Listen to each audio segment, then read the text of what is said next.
En la Raya, con Cecilia Orozco Tascón, periodismo crítico independiente.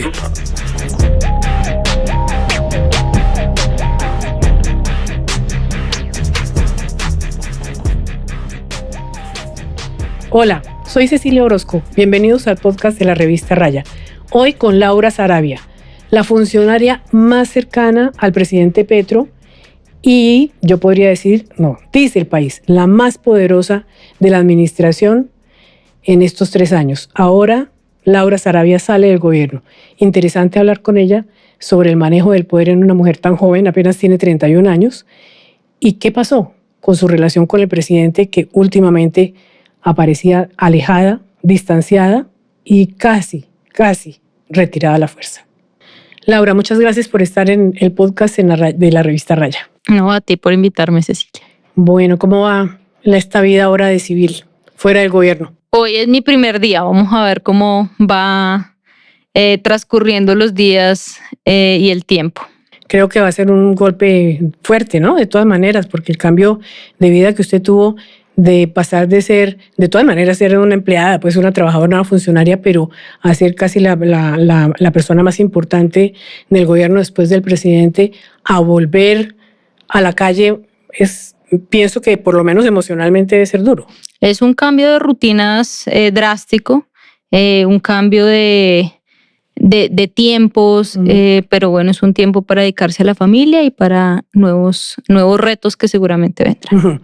Hay que decirlo de todas maneras, usted de la cercanía que tenía con el presidente, que pues todo el mundo lo sabía, todo el país lo sabía, de pronto hubo un cambio brusco como intempestivo y su salida fue también, se veía venir, pero un poco estrepitosa. ¿Cuándo se empezó a dañar esa relación de cercanía, de amistad, de trabajo y de colaboración tan intensa con el presidente? Yo puedo decir que no considero que se haya dañado la relación, sino como toda relación pasa por diferentes momentos. Obviamente es muy distinto estar en la oficina de al lado y compartir el día a día con una persona, allá no compartir el día a día, pero nuestra relación siempre fue de mucho respeto, de mucho cariño. Incluso recuerdo que las últimas palabras y mi última conversación con el presidente Petro fue sellada por un abrazo de siempre íbamos a estar ahí el uno para el otro independientemente de los lugares en los que estábamos. El presidente Petro siempre tendrá mi respeto, mi cariño y mi amistad. De todas maneras, la salida de la Cancillería no fue brusca, digámoslo así. ¿Por qué? Pues yo hubiera querido, y no te lo voy a negar, hubiera querido hacer muchas más cosas en la Cancillería. Teníamos muchos planes, estábamos fortaleciendo un equipo, estábamos enfrentando nuevos desafíos en la política exterior, trazando nuevas líneas. Y decirte que no me hubiera gustado hacer más sería mentir, pero bueno, es el momento y para todo en la vida hay un tiempo y este fue mi tiempo en la Cancillería. De alguna manera el presidente tuvo que permitirlo. Y la llegada de el supuesto presunto pastor, y lo digo así no peyorativamente, lo digo realmente porque las iglesias evangélicas no han reconocido como pastor Alfredo Saade, la llegada de él después de la de Benedetti chocó con el trabajo que usted estaba haciendo en la Cancillería. Porque empezaron a quitarle funciones, el hecho de los pasaportes que de pronto Saade que no tiene esa función la asumiera, el lío de los pasaportes o la licitación o lo que se vaya a hacer, el convenio con Portugal, pues era una forma de quitarle a usted como su espacio, ¿no? Era como diciéndole váyase. Pues más que quitarme el espacio, ¿no? Fue una forma principalmente de dinamitar meses de trabajo, de dinamitar mesas técnicas, de dinamitar conocimiento. Y aunque tratamos de explicarle al jefe de gabinete en su función de articulación, como él mismo la llama, pues él tomó las decisiones y finalmente pues él es el quien ha ido trazando este camino de los pasaportes, que como tú lo mencionas, es una función netamente de la Cancillería. Y este fue simplemente pues, como tú lo decías, creo que fue sumatoria de muchas cosas y pues finalmente mi tiempo en el gobierno terminó. Laura, la salida, usted estaba lado a lado del presidente, o sea, su oficina era físicamente cercana, además de que su trabajo también lo era. La llegada de Armando Benedetti antes de la de Saade también era una forma como de separarla usted un poco, de distanciarla física y también emocional y también laboralmente y también políticamente. Yo siempre respeté las decisiones del presidente y las he respetado. Cada una de las desacuerdos o cosas que podía pensar frente a una decisión siempre quedaron en la esfera privada y esa era para mí y es para mí una regla de oro con el presidente. Obviamente él supo de primera mano qué sentí yo y qué pensaba yo frente al regreso de Armando Benedetti. Pero mi salida de la oficina del lado del presidente no se dio por Benedetti, se dio porque creo que uno tiene unos tiempos y venía un tiempo distinto y yo siempre le dije al presidente que yo quería ser una consejera para la paz y siempre fui su consejera para la paz, para buscar puentes y que entendía pues que iban a llegar otras dinámicas que él necesitaba otro tipo de personas principalmente a su lado. Y ese fue principalmente el inicio de las conversaciones a final de año sobre cuál iba a ser los nuevos rumbos que iba a coger. ¿Usted había pensado que alguna vez que iba a ser ministra de Relaciones Exteriores? Porque lo digo porque para eso hay una especialización, hay una carrera, etcétera. ¿Cómo sale de directora del Departamento Administrativo de la Presidencia? Usted también fue jefe de gabinete o jefe de despacho, como hay como varios nombres en Palacio para decir el que está más cerca, yo lo traduzco así, ¿no? Como periodista, el que está más cerca del presidente, ¿no? A ser ministra de Relaciones Exteriores. ¿De dónde surgió esa idea? Pues la verdad, en este gobierno, si me lo hubieran preguntado hace un par de años, se hubiera dicho que era una cosa imposible. Yo estudié Relaciones Internacionales y Estudios Políticos. Creo que estuvo siempre en la escena y estuvo siempre en el pensamiento que ese es, cuando uno estudia relaciones internacionales, pues eso hace parte de su campo de acción. Pero esa fue una idea netamente del presidente y yo le agradezco su voto de confianza y que pensara en mí para un cargo de tanto honor como es el ministro de Relaciones Exteriores. Del otro lado, si nos vamos al otro extremo, o sea, ahora al final, usted había nombrado unos viceministros que eran de su confianza. Entre otras cosas, salieron unos profesionales excelentes hasta el momento, Mauricio Jaramillo y la persona a la que muy pronto le hicieron reemplazar, por quien hoy la reemplaza a usted. Fíjese la coincidencia, si es que a eso se le puede llamar coincidencia. Se llama Rosa Villavicencio, es la ministra encargada, no sé si será la que finalmente quedará ahí, por lo pronto es encargada, pero ella llegó impuesta desde la Casa de Nariño. Esa era una forma, y hoy la está reemplazando. Era una jugada, por decirlo así, desde la Casa de Nariño con Benedetti, con el propio presidente o algo así, como llegando, como poniéndole un poco el anticipo a su retiro, ¿o no? ¿No lo ve usted así? Pues yo creo que ha pasado por muchos comentarios, mitos y escenarios. Hoy yo puedo decir que tengo la mejor relación con el viceministro Mauricio Jaramillo. Hicimos muy buen equipo, somos coequiperos y fuimos coequiperos en varias situaciones. Obviamente a Daniel Ávila siempre tendrá todo mi cariño y mi respeto. También fue un coequipero fundamental en todo lo que los nuevos retos que teníamos en la relación con los Estados Unidos. Y aunque con la vicecanciller Rosa Villavicencio no he tenido y no tuve tanto la oportunidad de compartir, porque ella llevaba muy poco en la Cancillería como vicecanciller, ella estaba liderando Colombia Nos Une. Creo, y Cecilia, espero ser muy enfática en esto, yo no quisiera entrar a discutir si fue una jugada o alguien de X o Y persona. Creo que a todos nos interesa que a ella le vaya bien como ministra. Y nos interesa no solo por el tema de los pasaportes, nos interesa por las relaciones con Estados Unidos, por las relaciones con Europa, por todos los cambios en política exterior que hoy se están llevando a cabo. Entonces, hoy te hablo no como ex canciller, sino como colombiana, como ciudadana, que le apuesta y que le desea que le vaya bien hoy a la nueva ministra y que, como se lo manifieste a ella, espero que tome las mejores decisiones en pro del país. Lo digo porque en la hoja de vida que ella publicó dice que ella trabajaba en el fondo rotatorio del Ministerio de Relaciones Exteriores desde noviembre de 2022, es decir, al inicio del gobierno Petro. ese fondo va a tener mucho que ver, entiendo yo, usted ahora nos lo aclara, con el tema de los pasaportes y el convenio, si se va a poder hacer o no con la Casa de la Moneda de Portugal.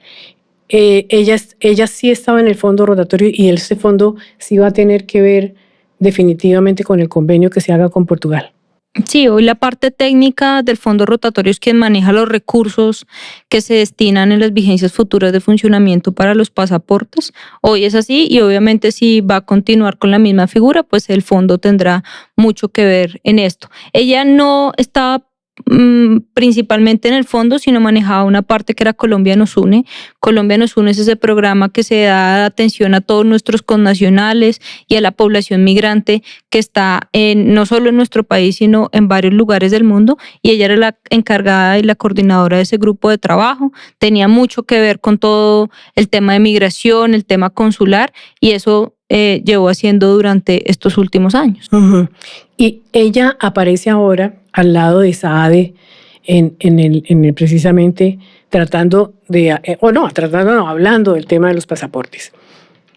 ¿Por qué termina, sabe usted, tiene la respuesta, por qué termina Saade encargado de un convenio que no tiene nada que ver con la jefatura de despacho, con la administración de la Casa de Nariño, ni de los temas de la Casa de Nariño? La verdad, esa es una respuesta que no puedo darte porque no la conozco. La verdad, a mí el presidente nunca me indicó ni que Alfredo Saade iba a ser el coordinador o que él era el encargado de liderar, ni nada, sino pues siempre la figura del jefe de gabinete, de articular y de ayudarnos al buen relacionamiento y la buena comunicación con el Palacio, porque entendemos que el presidente tiene muchos temas, el presidente tiene muchas decisiones y pues el jefe de gabinete es principalmente esa mano articuladora en los cuales uno puede apoyarse para poder encontrar mucho más fácil al presidente o para poder comentarle decisiones pues que sean de interés para él. Entonces, pues no sé la verdad si fue una autoproclamación como lo definí hace un par de días, o si definitivamente fue una decisión del presidente.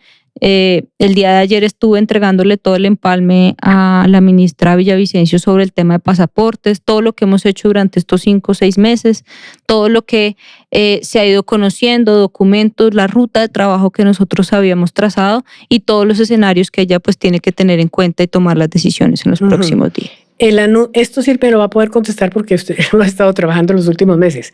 El anuncio de Saade, independientemente de quién lo haga, el anuncio, porque es del gobierno, el anuncio oficial de que está listo para firmarse el convenio con la Casa de la Moneda de Portugal, ¿es cierto en el sentido técnico y jurídico de la palabra? ¿Es cierto? ¿Se puede anunciar que está listo para firmar un convenio para que se inicie en septiembre la producción de los pasaportes? Pues desconozco las últimas conversaciones que se han tenido con el gobierno de Portugal, porque han sacado netamente la Cancillería de las conversaciones, las ha liderado Saade y pues entiendo que en los últimos días se han invitado a la ministra Villavicencio, pero es muy paradójico porque desde el 1 de julio el jefe de gabinete dice que en cuestión de horas se firmaría el contrato y creo que ya hemos visto cuando se habla en cuestión de horas, pasan los días, no horas, sino días y semanas. Días, semanas, años. Creo que la última persona que utilizó en cuestión de horas o le quedan horas, pues todavía siguen pasando los años. Sí, así es. Entonces, pues no, yo espero que la decisión que tomen sea la decisión más responsable para el país. Creo que aquí lo importante es que el 1 de septiembre la gente siga teniendo el servicio de pasaportes, independientemente si se hace con un operador privado, un contratista o se hace con un gobierno extranjero. Es que sigan teniendo pasaportes con un precio accesible, con unos tiempos de entrega que sean eficientes como lo son hoy y sobre todo pues que contengan todos los indicadores de seguridad que hoy tiene el pasaporte. Hasta donde usted sabe, y yo creo que ha examinado mucho el tema, el presidente, uno entiende que el presidente se opone y no es el ministro Leiva, ni el ministro Murillo, ni la ministra Sarabia. Es el presidente de la República el que se opone a que se haga una firma de ese convenio de la producción de pasaportes con la firma de Thomas Regan Sons. Y filosóficamente, yo trato de ser trato de ser lo más objetiva posible, a pesar de que cuando opino muy fuerte, pero en la comprensión de las noticias uno tiene la obligación de ser objetivo. Filosóficamente entiendo que el presidente tiene la razón en el sentido de que no puede depender todo un país de una sola firma o de un conglomerado de firmas para producción de pasaportes, para cédulas, para votación, para tecnología del conteo de votos, etcétera. Entiendo que eso es un problema de democracia. Pero una cosa es la cosa filosófica y otra es que jurídicamente se puede hacer lo que se está haciendo, es decir, imponer que no sea esa firma. El presidente tiene razón en esa imposición, aunque bien intencionada, me parece que jurídicamente es sin soporte, ¿o estoy equivocada? No, el presidente tiene razón y yo estoy de acuerdo con el presidente en que la gobernanza de los datos debe ser del Estado colombiano y que la expedición de pasaportes debe ser del Estado colombiano. En muchas partes del mundo, quien hace los pasaportes del país son entidades netamente públicas y estatales. Y eso, nuestro país debe caminar hacia eso. Y en eso íbamos caminando, pero eso no se hace de la noche a la mañana, Cecilia. Eso no se hace de un día para otro. Y yo se lo manifesté al presidente y le dije, yo pude haberlo engañado y firmar el documento, porque la firma es lo de menos. Pero es qué va a pasar en los meses siguientes, qué va a pasar con el servicio.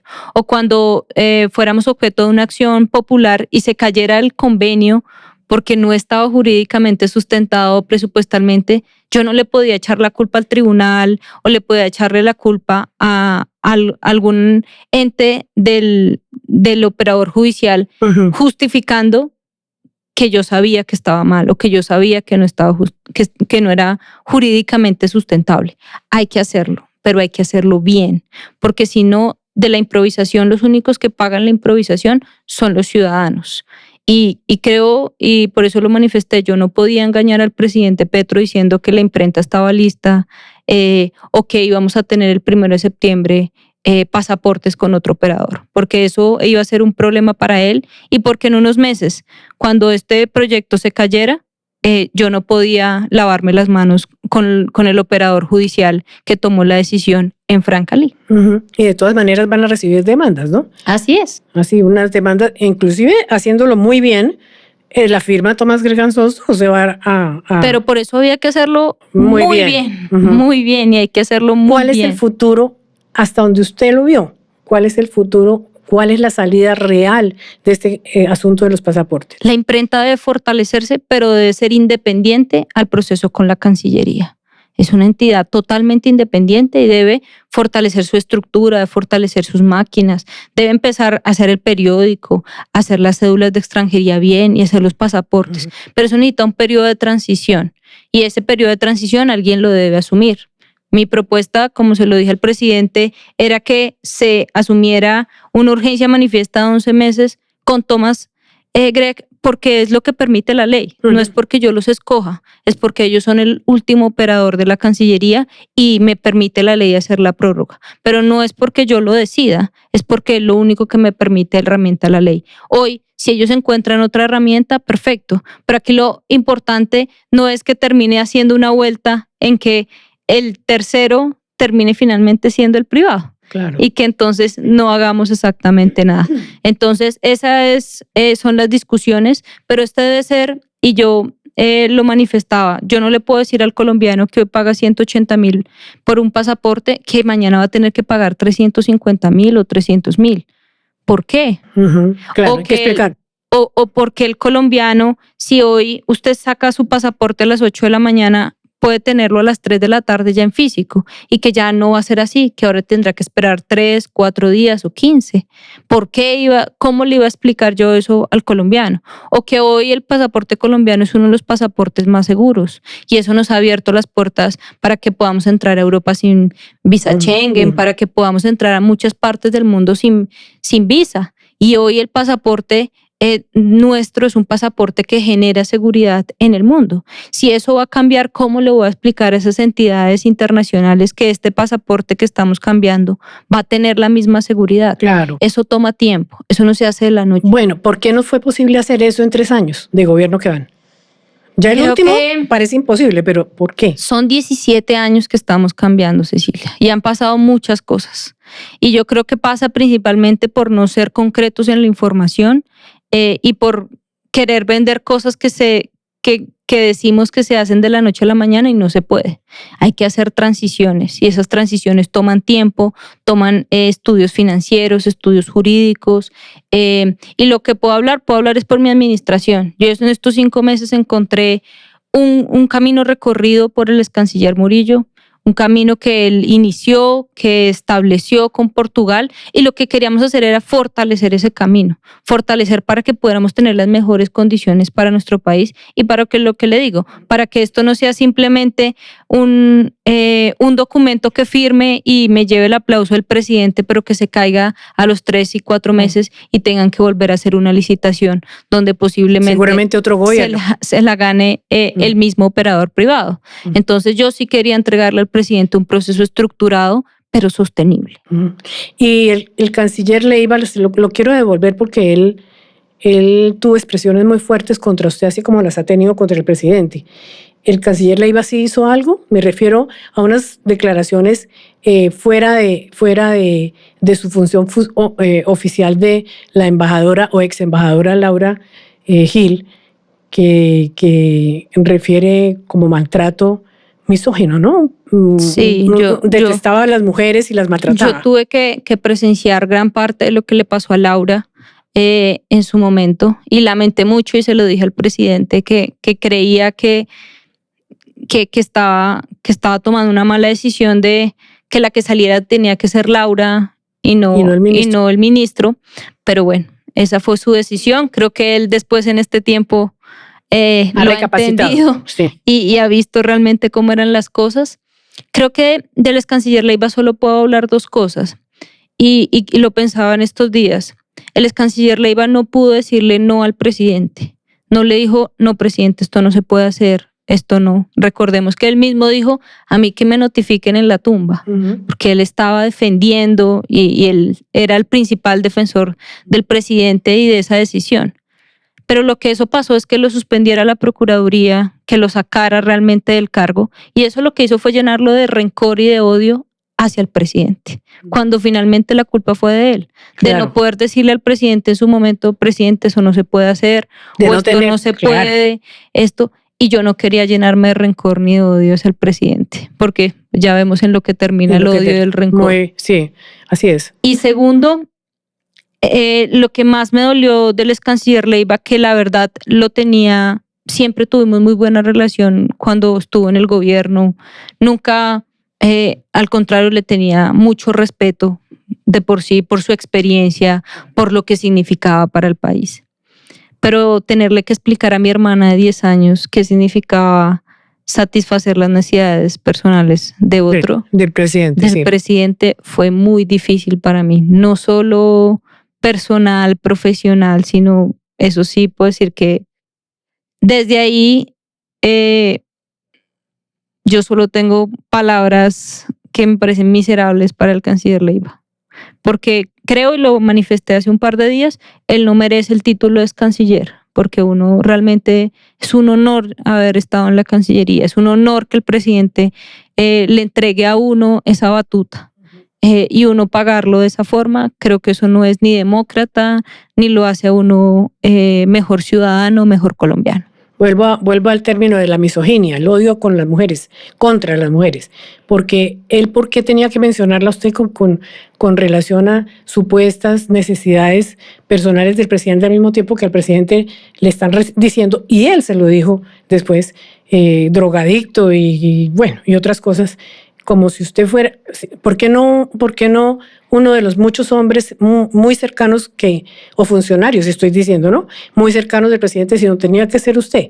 Fue una expresión, así como la hizo con otras mujeres, unas expresiones de alguna manera inaceptables, pero para usted en su momento está relatándolo ahora, pero le dieron dolor personal, por supuesto. Mucho porque...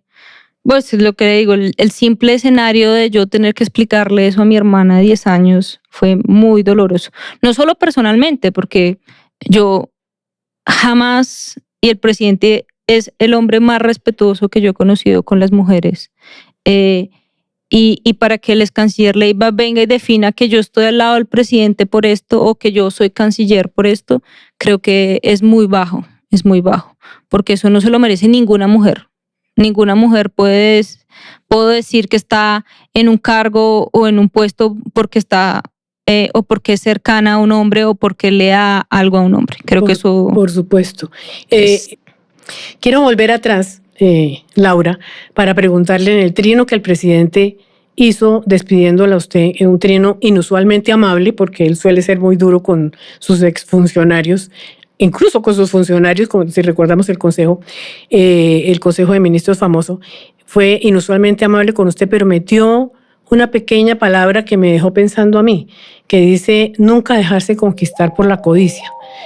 ¿Por qué cree usted que él menciona, dice, la codicia es la enemiga de la revolución y de la vida? Pero ¿por qué en la despedida usted, cuando antes había dicho que era una hormiguita, que era ordenada, que era disciplinada, que esperaba que una mujer que conoció de todas maneras la está ponderando y espera que ahora sea mejor? ¿Por qué mete lo de la codicia? Usted, le digo que vuelvo atrás porque usted dijo, no quería yo prolongar el trabajo de Thomas Gregan Sons con los pasaportes porque quisiera, sino porque me tocaba, porque jurídicamente era la firma que venía trabajando los pasaportes. ¿Cree que tiene que ver algo lo de la codicia con sospechas no con usted exactamente, sino con el proceso lento, demorado de no poder adelantar el convenio de los pasaportes, lo de la codicia? Pues creo que el presidente tiene muchas dudas sobre el proceso que son naturales. Pero este tema de la codicia es algo que el presidente nos ha dicho a todos, nos ha dicho a todo el gabinete, que nosotros no podemos dejarnos llevar por la codicia, lo ha dicho públicamente. Y yo lo interpreté e incluso lo hablamos, y es que uno a sus personas más cercanas, a las personas que considera como hijos, es a los quienes más le exige. Uh-huh. Y yo consideré eso del presidente Petro. El presidente Petro me exigía mucho, me exigía ser una mujer que estudiara, ser una mujer que fuera firme en mis convicciones, ser una mujer de carácter, y eso lo interpreté así. Y yo hoy puedo decir que soy una mejor mujer de la que conoció el presidente Petro en 2021, y hace parte de todo eso. Y yo estoy de acuerdo con él. La codicia, uno nunca debe trabajar o debe tomar decisiones bajo la codicia, sino siempre en el corazón, con las mejores intenciones. Sin embargo, usted tuvo muchísimos ataques. Entiendo que algunos, no sé cuáles serán, porque pues no quiero calificar a mis propios colegas ni a otros medios, con mucho interés en hacerle daño a usted y por su vía hacerle daño al gobierno. Muchos ataques en el sentido de que usted se estaba enriqueciendo, que su hermano también lo estaba haciendo, que usted estaba comprando empresas, EPS, etcétera, etcétera. De esos procesos, y el famoso polígrafo de su empleada. De todas esas denuncias, mejor dicho, de las denuncias periodísticas, hubo algunas que pasaron a judiciales. ¿En qué van? Pues bueno, para la verdad del tiempo, obviamente siempre lo he dicho y siempre lo haré, y he dado todas las explicaciones ante las autoridades. Todas las autoridades que me han citado, he ido y he rendido las explicaciones de lo que es de mi conocimiento y ha sido de mi competencia. Pero sí es muy difícil uno defenderse de mitos y leyendas. Y eso fueron muchas de las cosas que se tuvieron que hablar en la prensa, de mitos y leyendas, de rumores de pasillo, de fuentes que nunca denunciaron. Yo puedo decir que hoy es mi primer día de desempleada, entonces hoy tengo que salir a buscar trabajo como cualquier otra, porque yo vivo de mi sueldo, y porque Alejandro tiene que seguir yendo al colegio, porque tengo que seguir haciendo... Alejandro es mi hijo, porque tengo que seguir haciendo mercado en mi casa. Entonces ni soy millonaria, ni me enriquecí, ni tengo EPS, ni nada de eso, y hay que volver a la vida real, y mi vida real es esa. Mi vida real es que yo vivía de mi sueldo y tengo que seguir haciéndolo. Y en lo judicial estoy a la espera de las decisiones. Como te manifesté, he rendido todas las declaraciones que me han pedido, documentos y demás, y lo seguiré haciendo. Porque para la verdad el tiempo, y lo manifesté hace un par de meses cuando se empezó a rumorar mi salida en noviembre del año pasado, y es que yo lo único que tengo es mi nombre y eso sí lo defiendo como una leona y lo defenderé hasta el último minuto. ¿Usted cree que el presidente Petro tuvo alguna duda sobre su conducta o sobre el involucramiento posible de su hermano o de sus allegados en alguna de esas denuncias que se hicieron, o nunca dudó de usted? Pues uno no nombra canciller a una persona en la que no confía o en la que cree que está en un acto pues que él considera de corrupción. Presidente Petro, usted lo conoce, es tajante y es muy enfático con la gente que cruza precisamente eso de la codicia. Y yo no hubiera sido canciller principalmente si él tuviera alguna duda sobre mi actuar. Seguramente tampoco la habría despedido con el afecto que parece que tenía ese trino. Pero entonces, al mismo tiempo, el presidente actúa a veces de una manera contradictoria. Es muy difícil de entender. Lo entenderá usted, seguramente muy pocas personas más.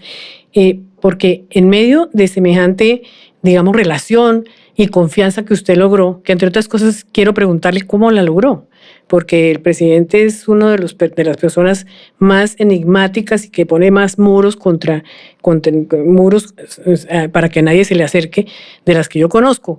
Digo profesionalmente, no lo conozco personalmente tan de cerca como mi función de periodista, pero le quería preguntar por qué en medio de todo ese privilegio de relación que ustedes tenían, él mete, después del ruido de Armando Benedetti, de volverlo a traer, después de las grabaciones tan fuertes y tan groseras, hay que decirlo, que se conocieron en contra suya, a gritos también, y también muy agresivas contra usted. Pues yo creo que usted lo dice, hay muy pocas personas que logran entender al presidente Petro. Creo que entenderlo a veces es muy difícil. Yo todavía no lo he entendido en algunos aspectos. Pero creo que él es sabio para tomar decisiones y también sabio para reconocer cuando se equivoca. Y él le está dando una nueva oportunidad a Armando Benedetti y él lo manifestó. ¿Pero por qué? ¿Por qué darle una nueva oportunidad a Armando Benedetti? Pues habría que darle la oportunidad a todos los malos del mundo. Pues digo yo, sí, porque ya. es que lo que digo es que después de esas grabaciones, o sea, esa conversación que él tuvo con usted, que Benedetti tuvo con usted antes de que regresara al gobierno, es un comportamiento inaceptable. Y es inaceptable éticamente, y sobre todo con relación a la moral pública. No es fácil entender que el presidente le dé la oportunidad en semejante cargo y con semejante poder que le dio. Pues Cecilia, yo no te puedo hablar ni puedo calificar el comportamiento del presidente. Creo que sería irrespetuoso de mi parte. Esa es una pregunta que obviamente él tiene que responder y ha respondido. Yo lo que te puedo decir es que frente a esa conversación con Armando Benedetti, pues yo he dado mis interpretaciones, he contado ante las autoridades pues lo que ha significado para mí, lo que creo, lo que se dijo, he entregado todo eso y obviamente las autoridades son las que tienen que calificar ese hecho como tal. Desde lo personal, yo hoy te puedo decir que yo en medio de todo esto decidí perdonar a Armando Benedetti. Personalmente, eso no tiene nada que ver con las investigaciones. Obviamente las investigaciones andarán y tendrá que concluir con algo, pero yo sí quise liberarme de ese peso y perdonar a Armando Benedetti. Finalmente él y yo recorrimos, para bien o para mal, un camino largo. Yo crecí, empecé mi carrera con Armando Benedetti y hemos tenido que compartir muchos escenarios. El destino así no lo ha planteado.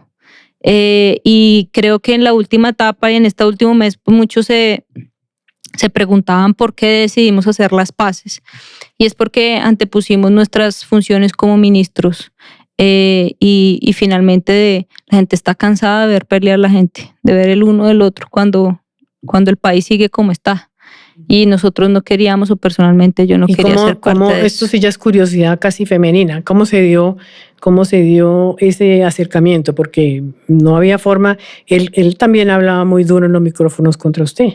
Sí, creo que ambos fuimos muy duros, pero en medio de esta reconciliación, en medio de estas conversaciones, ambos decidimos sentarnos y conversar de lo duro, de lo difícil y de empezar a reconstruir esa confianza. Hoy no somos los mejores amigos, pero sí podemos ser colegas y hemos trabajado como colegas los últimos días.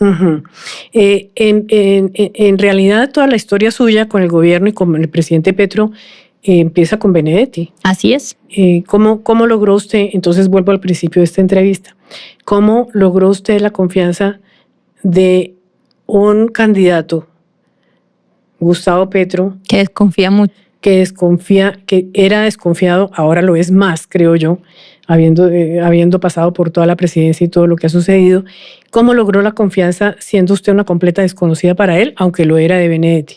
Era conocida de Benedetti. Pues la verdad no te podría decir que me dediqué a que el presidente confiara en mí y demás, porque nunca hubo un plan como tal en eso. Yo hice mi trabajo con Benedetti, de la mano con Benedetti. Tú que de pronto estuviste en algunas partes de ese momento, yo apoyé a Benedetti en la campaña y lo apoyé para que todo saliera bien. En medio de mi embarazo empecé a conocer y a compartir con ambos muchos temas personales, muchas conversaciones. Y así fue que en el ámbito fuimos construyendo una relación, construyendo confianza. El presidente Petro me abrió las puertas de su casa, de su familia, de tener una conversación, una relación con Verónica, con sus hijos. Y así fue como con Benedetti. Benedetti también me dio las puertas de su familia, de su casa, y así fue construyendo con ambos esa relación, pues que terminó en que el presidente decidiera que quería que lo acompañara como su jefe de gabinete en ese momento. Y ha sido todos los días se reafirma esa confianza, todos los días se construye, y yo me quedo con ese abrazo, ese último abrazo que me dio el presidente Petro antes de salir de su despacho hace un par de días. En medio de todas las vicisitudes. En medio de todos, creo que ambos teníamos mucha carga emocional, ambos sabemos lo que significa, pero ambos sabemos también que este camino no termina acá y que seguro nos volveremos a encontrar. Usted misma ha mencionado ahora a su esposa Verónica y a sus hijos. Sin querer entrar en la intimidad, por supuesto que todo el mundo tiene derecho a su intimidad, aún los hombres públicos, salvo que haya alguna función que se salga de control, digamos dineros públicos o alguna cosa mal manejo. Derecho a la intimidad tienen los hombres públicos, digo. Verónica Alcocer era muy presente al comienzo del gobierno y de pronto se ausentó del todo y no está en actos, no digo en actos cualquiera, sino en actos oficiales del gobierno. ¿Esa es una decisión política de ella o es una decisión personal? Y lo respetamos y lo dejamos ahí. Pues yo no sería quien para hablar en nombre de Verónica, pero es una decisión personal. Creo que es una decisión por cuidarse de ella. Ella, igual que yo, ha sufrido muchos ataques, si hacía, si no hacía, si estaba o no estaba, cómo se vestía o no se vestía. Y creo que ella prefirió cuidarse a ella y cuidar su familia antes de la exposición, y yo creo que eso es respetable. Pero Verónica es una mujer excepcional y es una mujer que siempre ha apoyado al presidente Petro. ¿Y su relación con ella cómo queda ahora? Mi relación con ella, seguiremos siendo muy buenas amigas.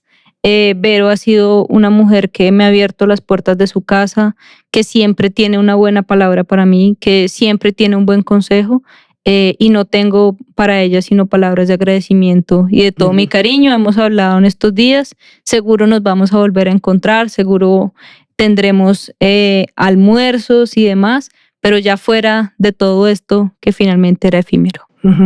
Volvamos entonces al gobierno. No quiero dejarle escapar a usted más bien de esta entrevista sin preguntarle su opinión sobre ese famoso Consejo de Ministros que se hizo público, que se transmitió en directo por televisión por primera vez en la historia de Colombia, y creo que el próximo gobierno no lo volverá a hacer porque es un riesgo muy alto. ¿Qué pasó en ese Consejo de Ministros? ¿Qué pasó antes? ¿Por qué se produjo? Hay mucha historia alrededor, pero quisiera que usted nos contara la historia, cómo fue. Fue un momento muy difícil, yo no voy a decir que fue fácil y que fue montado, no. Personalmente para mí, yo llegué al Consejo de Ministros normal como llegaba cada lunes, y ver que iba a ser televisado y demás, pues primero el simple hecho de ser televisado, muy curioso. pero todo lo que ocurrió, pues obviamente... Usted no sabía, hasta que cuando llegó. Hasta cuando llegué. Obviamente fue muy difícil porque fueron palabras muy llenas de dolor, de rencor. Creo que como gobierno quedamos muy mal, en el sentido en Así que... fue, hay que decirlo. Pues que eso no es para... Pues la gente está esperando, como te decía ahorita, menos peleas, menos chisme, menos rumor de pasillo. Más y está eficiencia. esperando un equipo que trabaje, un equipo que lleve agua a la Guajira, un equipo que muestre resultados. Y que lo único que estemos mostrando nosotros es cómo nos peleamos el uno y el otro. Eso creo que, pues personalmente puedo decir, no tenía ningún resultado positivo para mí. Y lo otro, pues conocer lo que pensaban muchos de mis compañeros que nunca me habían manifestado nada y que yo pensaba que era una buena relación, también fue difícil. Y esa de pronto es una de las cosas que, si tú me preguntas qué haría diferente, apasionarme menos en las disputas personales. Y creo que trabajar un poco más en equipo nos hizo falta, ser más equipo. Creo que eso nos ha faltado en el gobierno, ser un poco más de equipo. Pero la función que usted tenía como jefe de gabinete cuando estaba en Palacio fueron como 2 años, ¿no? Pues la mayoría de su tiempo en el gobierno. Estuve 1 año, luego salí del gobierno unos meses, entré al Prosperidad Social por 4 meses y volví otra vez al DAPRE 1 año más. En total, bueno, sí, la más mayoría. O menos 2 años, sí. ¿Por qué tanta carga negativa contra usted, la vicepresidenta, de Susana Mohamed, Bolívar, no me acuerdo quiénes, pero todos eran una carga como, no sé si era contra el presidente y el pararrayos fue usted, o si era directamente con usted, porque usted precisamente los paraba a ellos en el momento en que querían hablar con el presidente. ¿Qué pasó? Un análisis pequeño, digamos, de lo que pasó en esa relación que usted tenía con ellos, no con el presidente. Claro, yo creo que uno siempre busca un culpable y ahí siempre va a haber un culpable. Y lastimosamente el precio de estar en la oficina al lado del presidente trae eso, porque uno finalmente es el no. El presidente siempre dice sí a esa cita, sí a eso, sí, pero uno es el no, porque uno o no hay tiempo o esa reunión no quiere. Necesita ser la mala del paseo. El presidente siempre debe ser el que queda bien. El presidente siempre debe quedar como un príncipe, pero siempre debe existir un malo, una mala del paseo. Y no pasa solo en este gobierno. Tú le puedes preguntar a quienes han sido jefes de gabinete de otros gobiernos y es exactamente igual, solo que esto fue mucho más público y se notó mucho más, pues fueron públicas las disputas. Claro. En otros gobiernos hay peleas, en otros gobiernos no es que todo sea santa paz. Nunca se saben. Claro, pero hacia afuera siempre era un equipo, así por dentro el uno y el otro ni se determinaran o se odiaran por darle un calificativo. Solo que aquí no pudimos hacia afuera ser un equipo, sino mostramos siempre muy transparentes las disputas que teníamos. Pero perdóname, le insisto, es que me gustaría que de aquí las audiencias que nos están viendo y oyendo, que entre otras cosas tengo que reconocer que nos ha ido bastante bien. Muy bien, felicitaciones. Para orgullo de Raya, sí. Entiendan un poco el sentimiento suyo y por qué usted, que tiene una figura menudita, que está tan joven, que se ve tan amable y tan afable, reunió tanto odio en contra suya, o no digámosle odio, tanto rencor. Pues yo creo que el tiempo les ha ido dando muchas explicaciones a todos ellos y pueden ver que no era yo, que no era Laura Saravia. Hoy yo ya hace mucho tiempo no estoy en el despacho, hace mucho tiempo no estoy al lado del presidente y hoy ya no tienen por qué culparme, ya no estoy ahí y puede que esté pasando exactamente lo mismo o peor. Entonces creo que el tiempo mismo les ha dado la razón, pero con Susana siempre tuve la mejor relación. Es una de las mujeres que considero más inteligentes del gobierno. Es una mujer que siempre admiré mucho su trabajo. De la vicepresidenta, pues sin ni decir que es una mujer que representa todas las luchas y demás. Entonces, creo que con cada uno de ellos, así como se crearon mitos, se crearon leyendas, obviamente Aquí el va y viene es muy importante y ha sido muy importante lastimosamente en el gobierno. Van con unos temas a los ministros, van por aquí, esa misma persona dice un cuento por acá y luego cuenta la misma historia pero para el lado de allá. Y eso lo que ha hecho es lo que dice el presidente y es dinamitar la unidad. Porque divide y reinarás. Sí. Y nosotros lastimosamente lo único que hemos mostrado en el gobierno es muchas fracturas internas y que esas fracturas nos han llevado a realmente no tomar las mejores decisiones, a improvisar en algunas decisiones, a no discutir algunas decisiones. Y ojalá pues en esta última recta final de gobierno eso se pueda solucionar. En ese Consejo de Ministros, ya para salir del tema, me pareció que la más dura, también la más frentera por su carácter, ¿no? Fue la vicepresidenta. Y no fue tanto, sí, contra usted, un poco, pero me parece que ella se estaba dirigiendo, ella sí, muy claramente al presidente. Era un reclamo al presidente. ¿Usted cree que ella en algún momento, tal como lo mencionó Leiva en sus famosos audios esos que se conocieron de conspiración y de complot en contra del gobierno, ella pudiera estar en ese lado, o usted cree que es una mención como las otras que parecen ser así, que Leiva hizo sin ninguna consulta con los demás? Pues yo no podría definir si sí o si no, creo que eso le corresponde a ella, pero sería muy injusto decir que lo que dice Leiva de mí sí es falso y lo de ella es cierto. Entonces creo que sería muy injusto de mi parte definirlo. Yo creo que ella es la que tendrá que responder y tendrá que decir cuál fue su participación, cuáles fueron sus conversaciones con Álvaro Leiva y demás, pero sería injusto como le diga que uno digamos como no, lo que dice Leiva de mí es falso, totalmente falso. Sí, tiene razón. Pero en unas cosas tiene razón. Entonces creo que no soy la persona para definir o categorizar la participación. Estaba usted hablando ahora y me parece interesante, ya como le digo, tenerla aquí y aprovecharla para entender un poco el carácter del gobierno. Es un gobierno, yo creo que el presidente es bien intencionado, pero es poco, en general el gobierno ha sido poco eficiente, hay que decirlo y hay que reconocerlo. ¿Por qué es tan conflictivo consigo mismo? Es decir, no solamente tiene que enfrentar la oposición, que es bastante dura, sino que tiene que enfrentar el desacuerdo y entre un funcionario y otro, e incluso el propio desacuerdo, los propios regaños del presidente contra sus funcionarios. No hay como un grupo trabajando todos para el mismo lado, empezando por el propio presidente que regaña a sus ministros de una manera muy fuerte, diría yo. No sé, es porque muchos se quedan callados, otros se van, se aguantan, pero el carácter es conflictivo, el carácter interno. Yo estaba al lado del presidente porque precisamente creo en él, creo en su proyecto y creo en sus causas. Y creo que este ha sido un gobierno que ha puesto sobre la mesa discusiones que ningún otro gobierno lo había hecho. Hablar de derechos laborales, hablar de reforma pensional, hablar del sistema de salud. Creo que esas son discusiones que el presidente ha liderado y que se han puesto sobre la mesa que nunca antes se había hecho. ¿Es cierto? Nos ha faltado eficiencia, nos ha faltado resultados y demás. Y lo que le digo, creo que nos ha faltado principalmente porque nos hemos centrado más en las disputas personales, más que en lograr. ¿Pero por qué ocurre eso, Laura? Juntos. ¿Por qué ocurre eso? Yo no podría decir que por qué ocurre o no, porque sería muy injusto de mi parte, pero yo creo que falta más ser equipo.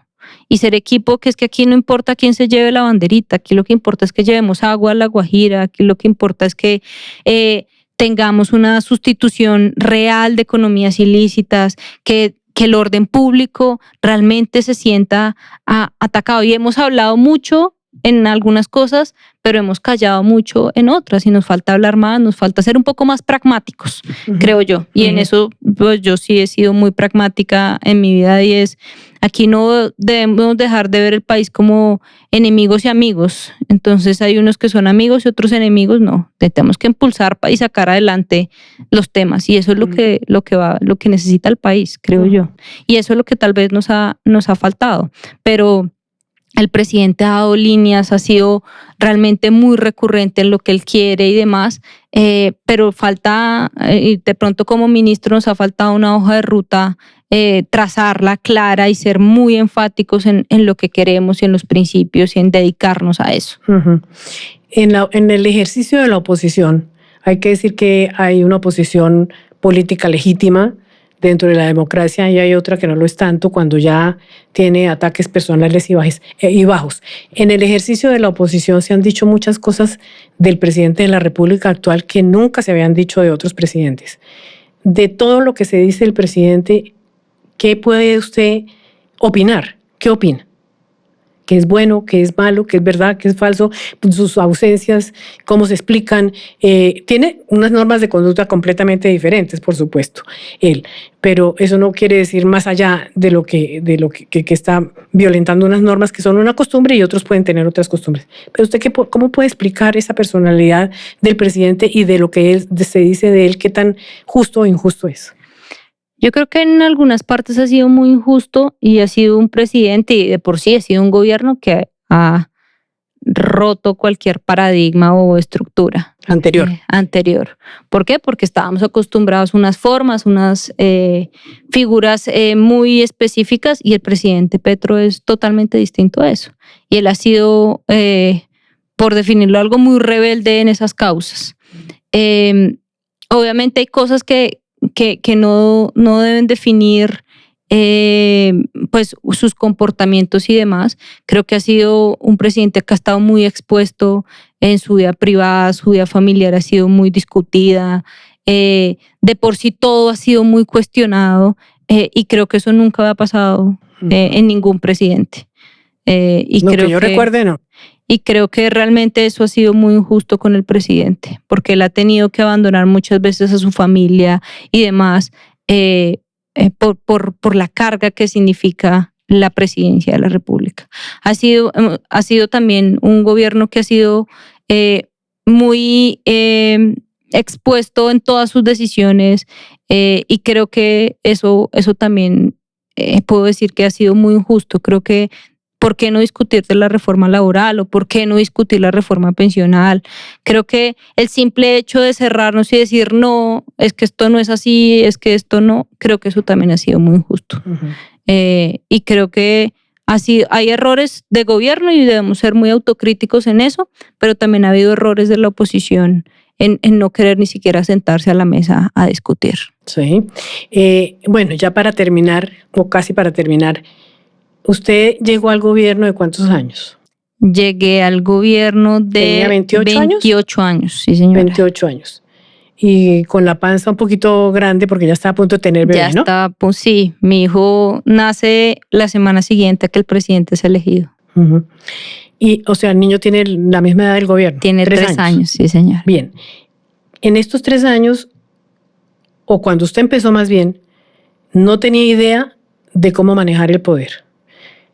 Hoy ya lo sabe y está de salida. ¿Cree que el poder la atropelló? Creo que en no. El sentido emocional, en el sentido de la vanidad personal, en el sentido de la forma como manejó a sus subalternos, etcétera, o fue juiciosa, digamos. Es que el poder, inclusive a los hombres más experimentados y más sabios, sí. A las personas, digamos, no solamente hombres, sino mujeres también, más sabios y más experimentados, les mueve el piso. A usted tan joven, ¿el poder le movió el piso? Yo no puedo decir que me movió el piso, creo que el poder trae sus pros y sus contras. Y creo que no podría decir que ya aprendí a manejar el poder. Creo que nadie, usted lo acaba de decir, ni el más experimentado, ni el que haya estado en más cargos públicos sabe y puede decir que ya sabe manejar totalmente el poder. Creo que cada cargo, cada dosis de poder es totalmente distinto. Creo que uno sacrifica mucho por el poder, sacrifica la familia, sacrifica la exposición. La vida personal. La vida personal, el hecho de que tú ya no puedas ir a un café sin que todo el mundo sepa que tú fuiste a ese café y con quién estás hablando y si es tu nuevo novio o no tu nuevo novio o qué está pasando. Creo que eso, el poder, es muy complicado. Pero si tú utilizas el poder, como dice el presidente, para los más vulnerables, creo que vale la pena. Vale la pena cuando saqué Misión Guajira, valió la pena cuando saqué Misión Nuquí, cuando pude tener cosas tangibles, para eso vale la pena el poder. Yo creo que me equivoqué tal vez muchas veces, me equivoqué en muchas cosas. No, como te decía ahorita, tal vez me apasioné mucho en disputas personales y eso también fue un error. Y solo terminaré diciendo, no, yo no creo que sepa manejar el poder. Creo que todavía falta mucho camino. Uh-huh. Tengo 31 años. Vamos a ver a dónde nos lleva estos nuevos caminos. Los nuevos caminos son en contraste, sin poder. También va a tener que aprender a manejarlo. ¿Está preparada? La soledad del poder. ¿Abierta? La soledad del poder, exactamente. La soledad del poder que llaman. Obviamente son menos llamadas, menos cafés, menos invitaciones a almorzar. Obviamente... menos pompa, ¿no? Volvemos a la vida real. Sí, así es. Y volvemos a la vida real. A la calle. Exacto. Donde realmente quedan los amigos, donde realmente quedan las personas que les interesa, no la canciller, no la persona más cercana al presidente, sino les interesa Laura Saravia. Y es ahí donde realmente ves si fue tan importante o no el poder. Y obviamente eso es un momento transitorio. Todo el mundo no está preparado para la soledad del poder. Todo el mundo no está preparado para ya bajarse uno y ya uno no ser nadie. Y eso cada día va trayendo su afán. Pero como te digo, al final queda lo que es importante. Quedan las personas que realmente les interesa a Laura y no la mano derecha del presidente. Pensemos dentro de unas horas. ¿Mañana qué va a hacer? Mañana es sábado. Mañana estaré con mi hijo todo el día. Muy bien. Sí, excelente plan. Así es. Muchas gracias, Laura. Bueno, muchas gracias a ti. Muy buena suerte. Muchas gracias. En la Raya con Cecilia Orozco, un podcast de Revista Raya. Cada semana, un nuevo capítulo.